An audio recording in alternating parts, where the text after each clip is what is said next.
কি হাতি ট্রেনে দেখা হয়। হাতি হাতি মদ খায় সন্তোষ?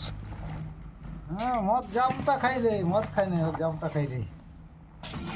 তোমাদের গ্রামে নাকি একটা হাতি মদ খেয়েছিল, সে নাকি অনেকদিন বসেছিল শুনলাম। আমাদের গ্রামে না, একটা অন্য গ্রামে উঠলো আর কি ব্যক্তি। কি মদ খেয়েছিল?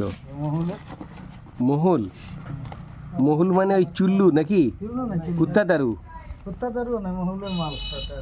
ওটা আবার কেমন হয়? এই যে ঘরগুলাই বানাইতো এদের ঘর। সেদিকে যে কাঠগুলো রাখে কোথা গেল, মদ খাতে গেছিল পর্যন্ত। ও, ঘরগুলাই বানায়।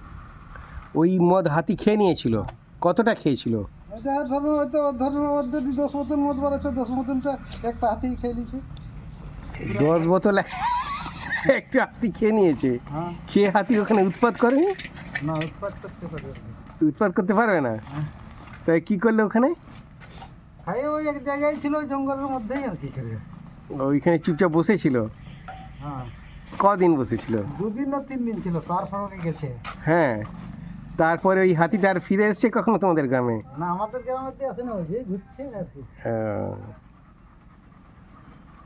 তাহলে হাতিও মোটামুটি মদ ফদ খাচ্ছে? হ্যাঁ। আর গুটকা ফুটকা খায় নাকি? না, গুটকা কথা পয়সা নেই। ও, হাতির কাছে পয়সা নেই। দেওয়াল ভাঙিয়ে ঢুকে যাবে, গুটকাটা তোরা পয়সা পাবে না। হ্যাঁ ঠিক। দেওয়াল ভাঙিয়ে খেতে।